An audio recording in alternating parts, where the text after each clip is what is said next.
Monsieur Yann Nkimba, bonjour. Bonjour. Aujourd'hui, les élections se poursuivent en République démocratique du Congo, d'autres circonscriptions électorales. Est-ce que cela peut avoir un impact sur la publication de résultats promis pour le 31? Non, mais pas du tout. Ça ne peut pas avoir un impact parce que après avoir enrôlé la population congolaise dans son ensemble, qui n'est pas d'ailleurs égal au nombre de votants, et surtout il faut retenir que nous sommes dans une période un peu compliquée, c'est-à-dire nous sommes pendant la période pluvieuse. Il y a des zones où la CENI, à cause des intempéries, a eu des problèmes pour acheminer les kits électoraux. Et voilà, il aurait fallu se rassurer au préalable si le climat est favorable pour que certaines zones exactement puissent également avoir la possibilité de voter leur candidat. Et ici à Lubumbashi, vous avez constaté que le vote est déjà presque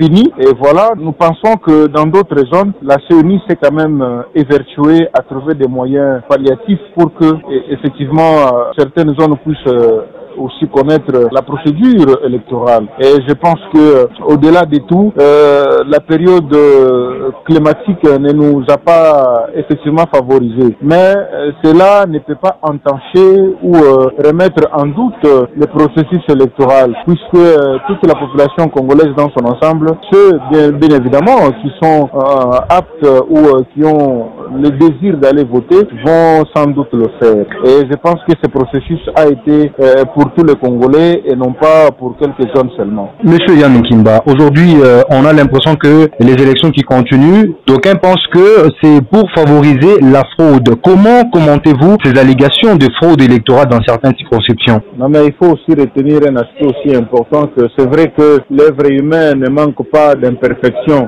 Mais à 90%, généralement, les élections se sont déroulées en bonne et due forme. Et nonobstant, bien évidemment, quelques aléas que nous avions constatés, notamment certains candidats qui ont brisé la loi, qui se sont évertués d'aller au-delà de ce qui est légal. Et d'ailleurs, j'en profite pour demander à ce que la justice s'en saisisse de toutes ces personnes, au lieu d'abattre un travail d'étudiant sur le terrain, mais ils se sont démarqués dans la tricherie et la fraude. Il faut qu'on arrête ces gens-là et qu'ils répondent de leurs actes. Mais ils sont minimisables et leurs actes ne peuvent en rien empêcher la crédibilité de ce processus électoral d'être reconnu non seulement sur le plan national et sur le plan international. Et j'en félicite d'ailleurs la justice congolaise parce que certains candidats sont à ce moment où je suis en train de vous parler aux arrêts. Et je pense que c'est une leçon pour la future génération. Il faut être démocrate et surtout privilégier les valeurs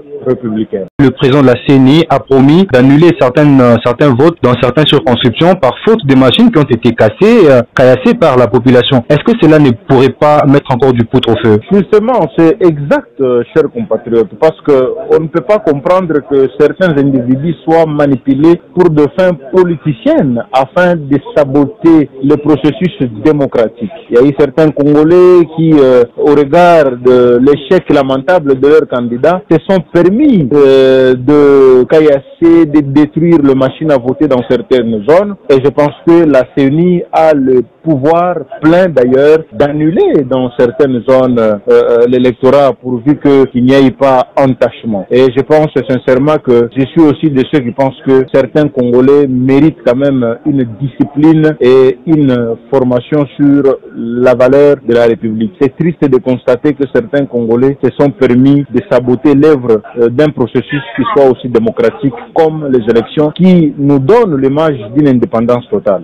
Monsieur Yann Nkimba Boyoyo, je rappelle que vous êtes acteur politique dans le Haut-Katanga et en RDC. Salom Radio vous dit merci. Je vous remercie.